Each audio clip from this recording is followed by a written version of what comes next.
Dzień dobry. Dzisiaj mała zmiana lokalizacji i jesteśmy w królestwie suplementów i z nami jest najlepszy fachowca, czyli Kuba. Cześć Kuba. Cześć, witam.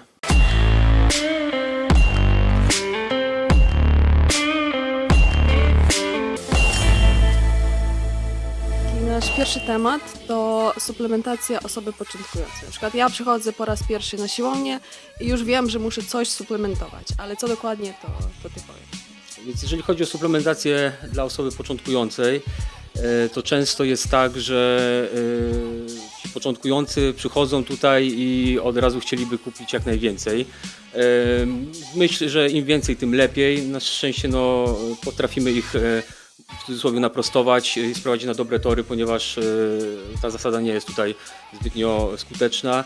Taką bazą zawsze jest krótka rozmowa na temat tego, czy ta osoba w ogóle jest pierwszy raz na siłowni, czy już od jakiegoś czasu trenuje, czy ma jakąś wiedzę na temat odżywiania, czy nie.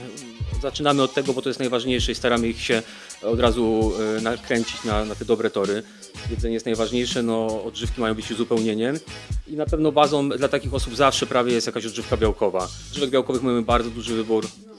Nie będę się na ich temat wypowiadał konkretnie, czy każdy rodzaj, bo to by za długo trwało. Za to mamy białka zarówno dla osób, które na przykład nie tolerują laktozy, dla osób, które nie mogą białka takiego najpopularniejszego serwatkowego spożywać, czyli mamy też białka roślinne, wegańskie, mamy białka albuminy jaja, czyli białka jajecznego, a oczywiście najpopularniejszym rodzajem są białka serwatkowe, koncentraty, izolaty. Mamy tutaj ogromny wybór smaków, białek z naszym takim numerem 1, białkiem ProWhey. Z przepysznymi liniami smakowymi, to nie są już białka jak dawniej, że były 2-3 smaki na rynku, czekolada, naturalny, czasem wanilia jakaś. Teraz smaków jest tyle, że jest ich czasami dla klienta nawet za dużo. Za to jest większy wybór i klienci są też z tego powodu zadowoleni. A powiedz, czy whey, czy izolat, bo dużo osób nie wie, jaka w ogóle jest różnica. Whey, czyli koncentrat białka serwatkowego, jest bardzo dobrym rodzajem, a izolat jest jeszcze bardziej wyizolowanym, czystym rodzajem białka. Jeżeli finansowo możemy sobie pozwolić na izolat, a u osób początkujących różnie to bywa. Jedni chcą wydać od razu dużo pieniędzy i można bez problemu polecić im izolat, to zawsze lepiej wybrać izolat. Czyściejsze białko, szybciej wchłanialne, mające mniej cukru, mające mniej tłuszczu i najlepszy współczynnik wchłanialności. Ale bardzo dobry koncentrat też się tutaj nada, jest to też białko szybko wchłanialne. Dla osób początkujących, które mają jakiś ograniczony budżet, zdecydowanie lepiej będzie nawet kupić koncentrat, a do tego coś dorzucić, niż wszystkie pieniądze wydać na przykład na tylko białko. Dobrze, to białko sobie omówiliśmy i co jeszcze?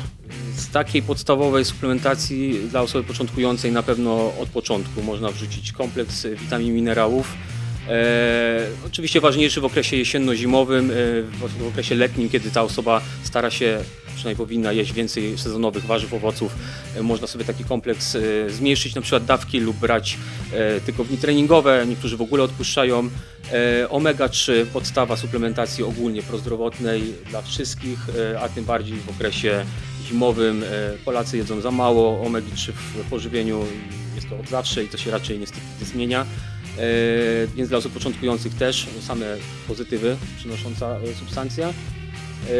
Dla poprawy regeneracji, bo tam na początku będzie bolało, będą bolały mięśnie, będą obolałości mięśniowe, te popularnie zwane zakwasy, czy tam bardziej niektórzy nazywają domsy, obolałości mięśniowe, które się utrzymują po treningu. Dla wielu jest to oznaka dobrego treningu, ale niestety może przeszkadzać w kolejnych wysiłkach, dlatego ważne jest, żeby zadbać okołotreningowo o suplementację i jedzenie przede wszystkim. No i tutaj z suplementów przydałyby się nam aminokwasy. Aminokwasy rozgałęzione. Najlepszy kompleks to EAA, czyli wszystkie aminokwasy rozgałęzione, jakie mamy, stworzone w jednym produkcie. Mamy taki produkt w ofercie SFD, EAA Pro, jak i ewentualnie większy wybór jeszcze z aminokwasów BCA3, najważniejsze aminokwasy.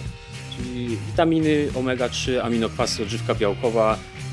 Po jakimś czasie poleciłbym stosowanie również kreatyny. Nie od razu od początku, od pierwszego dnia, bo to często klienci początkujący przychodzą, chcą od razu kreatynę, mimo że dzisiaj byli pierwszy raz na treningu. Chociażby tak miesiąc, dwa potrenować bez tego, a później wejść na taką stałą suplementację kreatyną. Po prostu nie jak dawniej robiono cykle, tylko jakieś tam przerwy, ładowania kreatyną.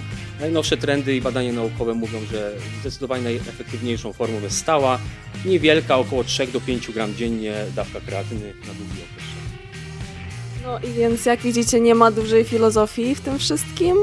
Trzeba po prostu pilnować diety, ciężko trenować i wiadomo, że później dochodzi jakaś suplementacja, ale pamiętajcie, że jest to tylko dodatek.